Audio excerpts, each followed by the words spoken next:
Hello. My name is Pat, and I am here to tell you about oligarchy. Oligarchy, from Greek, oligarcha. From, olgos, meaning a few, and, archo, meaning to rule or to command, is a form of power structure in which power effectively rests with a small number of people. These people could be distinguished by royalty, wealth, family ties, education, corporate, or military control. Such states are often controlled by a few prominent families who pass their influence from one generation to the next. Throughout history, some oligarchies have been tyrannical, relying on public servitude to exist, although others have been relatively benign. Aristotle pioneered the use of the term as a synonym for rule by the rich, for which the exact term is plutocracy.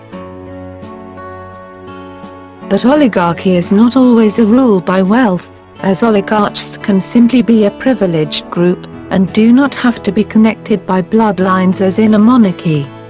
Some city-states from ancient Greece were oligarchies. Some other examples include the former Soviet Union, where only members of the Communist Party were allowed to vote or hold office, the French First Republic government under the Directory, and the Polish-Lithuanian Commonwealth, where only the nobility could vote. In the time of the ancient Greeks, Sparta was an oligarchy that clashed with the democratic city-state of Athens. These two nations eventually clashed in the Peloponnesian War, in which Sparta defeated Athens, causing the city-state to rule much of Greece for some time. A modern example of oligarchy could be seen in South Africa during the 20th century. Here, the basic characteristics of oligarchy are particularly easy to observe, since the South African form of oligarchy was based on race. After the Second Boer War, a tacit agreement or understanding was reached between English and Afrikaans-speaking whites.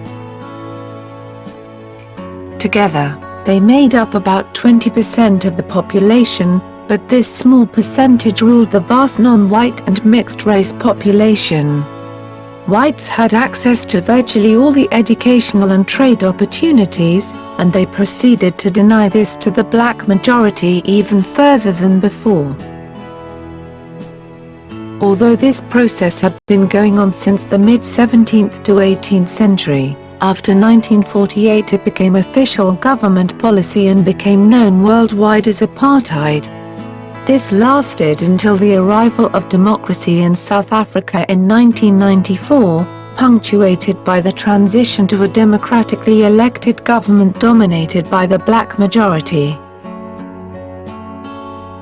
Since the collapse of the Soviet Union on December 31, 1991, privately owned Russia-based multinational corporations, including producers of petroleum, natural gas, and metal, have become oligarchs. Privatization allowed executives to amass phenomenal wealth and power almost overnight. In May 2004, the Russian edition of Forbes identified 36 of these oligarchs as being worth at least $1 billion. A well-known fictional oligarchy is represented by the party in George Orwell's novel 1984.